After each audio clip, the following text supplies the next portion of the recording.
And now, it's time for another Dice Tower review with Tom Vasel. Hey guys, today we're going to be taking a look at a game called Shadow Era. This is a collectible card game which is being marketed, I think, more towards the iOS because you can download it on your iPad or iPhone. But they also have a physical copy of the game, which is what I'm going to be looking at today. So this is a two-player collectible card game in which your opponent has a hero and you have a hero, and you summon allies and you use resources to summon these allies and other things to fight them off.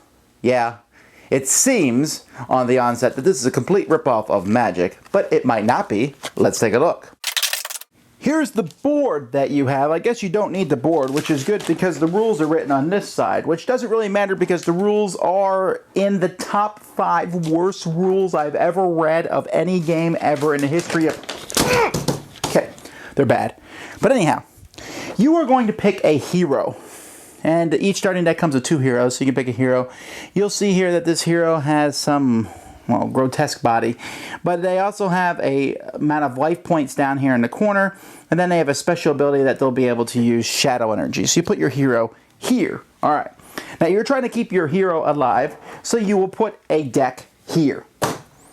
Now, you will start with a certain number of cards. One player goes first, and then at the beginning of each person's turn, they will do the same thing. First, you'll draw a card. Except for the first player. He doesn't get to draw a card. That's to even it out between first and second player. You also get some shadow energy. Now, I don't know where the shadow energy is. The rules don't say use counters, but I'm just going to assume you're supposed to use counters. So now I have a shadow energy. Then you will take a card from your hand if you want to, and you will sacrifice that card down here into resources. You will then, if you want to, spend those resources, which is what the rules say, but apparently you don't actually spend them, they just stay there. This basically means I have 1. So next turn if I sacrifice a card, I have 2, then 3, then 4.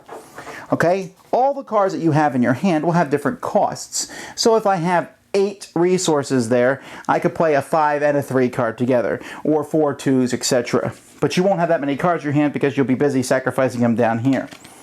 Many of the cards that you will play will be allies. Each ally has an attack value and a life value and some kind of special ability.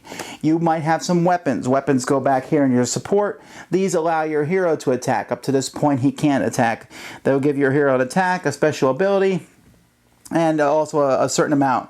So there's different weapons. Then there's just special cards, a human ability. You can play this. It gives all your allies stealth, neutral items. You'll notice that there's different things here. It will say shadow, which means you can use it in any deck that is a shadow deck.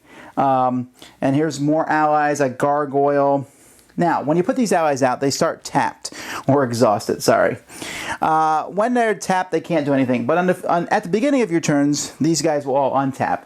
And on future turns, you can attack. And you can attack any ally, or you can attack the opponent's hero. When you attack allies, you do damage. And again, that's not included, but I just assume you use some chips. Once allies take enough chips, they're discarded. Once your hero has taken enough damage, he is dead. And that's essentially how the game works. You're just playing cards back and forth, sometimes using your shadow energy to use special abilities on your hero or other cards, playing abilities that attack your opponent. It's really a lot like Magic, except there's only one kind of mana. And so that's how you play the game. Kill your opponent's hero, or I guess they're heroes. Kill your opponent's hero and you win.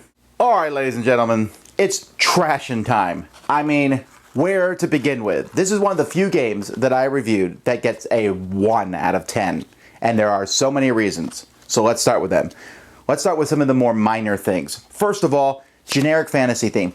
Doesn't make any sense, is no different. If you looked at any of the artwork in this game at all, you would say, what does this have to do with anything? What's the difference? What's the theme? There is no theme. They ripped it off from Magic. Slackers. But that's not the worst of it. The rules are in the top 5 worst rule books I have ever read. I literally did not know how to play this game until I finally loaded it up on the iOS and played through a copy and watched what my computer opponent did and what it would allow me to do. And then I said, oh, a big example, resources. It says each turn you can sacrifice a card, put in your resource pile. You will then pay those resources. That's what the rules say. You will pay those resources to put cards out. Fine, I paid those resources. I said, man, it's going to take forever to get cards out this way. You don't pay those resources. They just sit there and stay there. So this game, the rules, which were written in all capital letters in small print on the back of the sheet that you're supposed to be playing on, and they don't even explain the game. They don't tell you what weapons are. They don't talk about how weapons work. It's horrific, terrible. I am convinced that this physical game exists for one reason and only, and that's to sell the iOS game, and that's garbage. Okay? I don't mind if you want to point people to your iOS game. You get the free coupon codes in here, but this is not just something that people buy and I go, oh, you know what? I think I had more fun playing on the iOS. If you're not going to make a good game, then don't sell it. Then the game itself just stinks. It's the most generic, idiotic game. There's nothing to differentiate this. The putting out resources and using those to put things out, that's directly what Versus does. The system does. The having a person and then having people attack them, that's called Magic the Gathering. There's not one unique thing in this game. Okay, so I played the iOS version of it. And the iOS version plays cleanly. It's nice, beautiful, pretty graphics and everything. And so I want to see basically what I was missing in this game.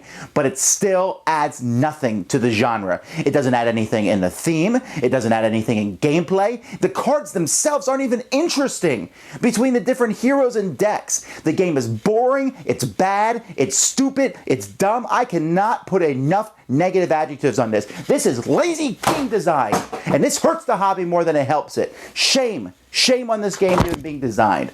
I cannot recommend it. In fact, I say if you're playing it, throw it away and get any game. Now look, folks, I'm not an anti-CCG person by any means. I like collectible card games. I like Magic the Gathering. I like Warlord. I've played a Star Wars collectible card game. I'll try them out. I'm not a big fan of the whole collectible business, but whatever. That's not that big of a deal to me. But what is a big deal to me is that each game should be fun, which this one is not, interesting and unique, which this one is negatively, and well, forget it. It's garbage. Not worth my time. We're done with this video. Thanks so much for watching the Dice Tower videos. Find more great videos and reviews, as well as our top-rated audio podcast at Dicetower.com. You can also find the latest board game news at Dicetowernews.com. I'm Eric Summerer, and you've been watching The Dice Tower. The Dice Tower is sponsored by Fun Again Games, the world's best game source. Fun Again Games has over 5,000 games available. Check them out at funagain.com. Tom, will you please shut the door?